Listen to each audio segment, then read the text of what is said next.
मोदी लहर के दम पर 2 कार्यकाल से केंद्र की सत्ता पर काबिज बीजेपी 41 साल की हो गई।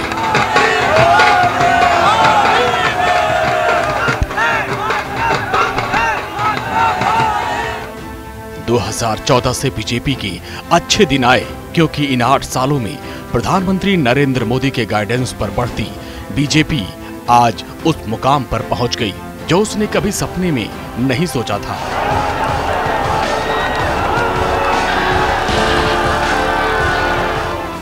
2014 में मोदी के दम पर बीजेपी का भाग्य उदय हुआ, वो बदस्तूर जारी है। बीजेपी आज देश ही नहीं दुनिया की सबसे बड़ी पार्टी बन गई। न मुझे किसी ने भेजा है, न मैं यहाँ आया हूँ, मुझे तो गंगा ने बुलाया है, गंगा ने बुलाया है, गंगा ने बुलाया है। वैसे बीजेपी की स्थापना 1980 में ही हो गई थी, लेकिन बीजेपी ने सियासत में सबसे ऊंचा कद 2019 में उस वक्त हासिल किया जब बीजेपी ने केंद्र की सियासत में 13 शतक लगाकर बड़े बड़े सियासी पंडितों को हैरान कर दिया। 2019 में बीजेपी ने जो विशाल जीत दर्ज की, उसकी नींव तो 2014 में ही रख दी गई थी। दरअसल बीजेपी के लिए ये पहला मौका था जब उसे केंद्र की सियासत में पहली बार स्पष्ट जनादेश मिला। 2004 से 2014 तक देश पर कांग्रेस के नेतृत्व में यूपीए का शासन रहा और इस दौर में बीजेपी जिम्मेदार विपक्ष की भूमिका निभाते हुए हर मुद्दे पर सड़क से लेकर संसद तक आवाज उठाई। 2013 तक आते आते मनमोहन सरकार घोटालों के जाल में फंस गई और बीजेपी ने इसी को मुद्दा बनाकर देश की सियासत में बदलाव की अपील करना शुरू कर दिया। तब गुजरात के मुख्यमंत्री नरेंद्र मोदी देश की सियासत में धीरे धीरे दिलचस्पी बढ़ा रहे थे।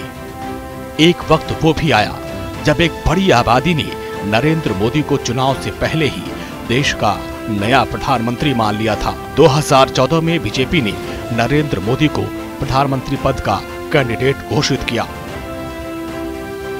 और जनता पर मोदी का जादू ऐसा चला कि दिल्ली की सियासत में पहली बार बीजेपी को स्पष्ट जनादेश का स्वाद चखने का मौका मिल गया।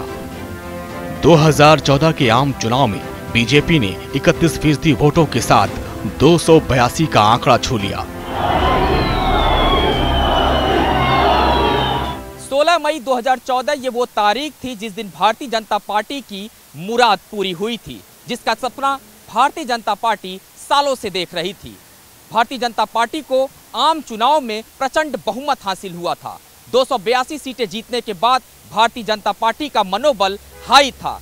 मोदी लहर के दम पर भारतीय जनता पार्टी ने आने वाले दिनों में राज्य दर राज्य सभी चुनाव में प्रचंड बहुमत हासिल किया। इसके साथ ही भारतीय जनता पार्टी ने उस इतिहास को भी पीछे छोड़ दिया जिसका सपना 1980 से भारतीय जनता पार्टी देख रही थी। 2014 में स्पष्ट जनादेश वाली मोदी सरकार ने जनहित के मुद्दों को अपने लिस्ट में शामिल किया और सबसे ज्यादा नकेल करप्शन पर कसी गई। पाकिस्तान को उसी की भाषा में समझाने के लिए सर्जिकल स्ट्राइक और सेना को खुली छूट देकर पूरी दुनिया को ये संदेश दिया गया कि ये नए दौर का भारत है जो दुश्मन को उसके घर में घुसकर मारता है। पीएम मोदी के मजबूत इरादों से पूरी दुनिया ने भारत का लोहा माना।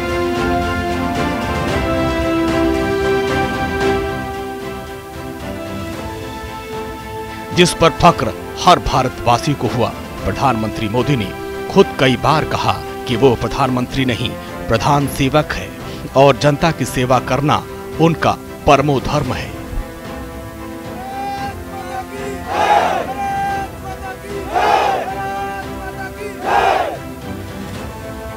मोदी जी की वजह से आज पूरा देश पहचाना जा रहा है और नरेंद्र मोदी जी इंडिया ही नहीं वर्ल्ड लेवल के लीडर हैं और वर्ल्ड में उनका नाम है अच्छे तरीके से और इंडिया को अच्छे से रिप्रेजेंट कर रहे हैं। या जिस तरीके से वो देश में हर किसी को भाईचारे की तरह से देखते हैं, अच्छा एक उन्होंने सिस्टम बनाया हुआ है।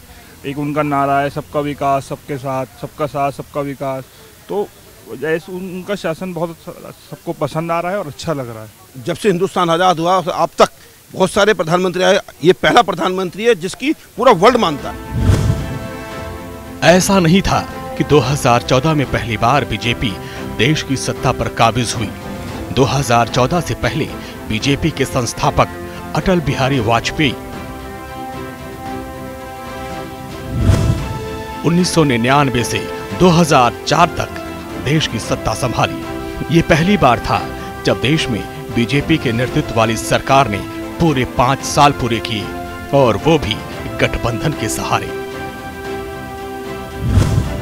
बीजेपी के नेतृत्व वाली एनडीए सरकार ने पूरे देश में विकास की गति को और रफ्तार दी। प्रधानमंत्री ग्राम सड़क योजना के तहत देश के कोने कोने तक सड़कों का जाल बिछाया गया, जिसने पूरे देश की तस्वीर बदल दी। सड़कों के सहारे गांव में भी शहरों जैसी सुविधाओं का पहुंचना शुरू हो गया।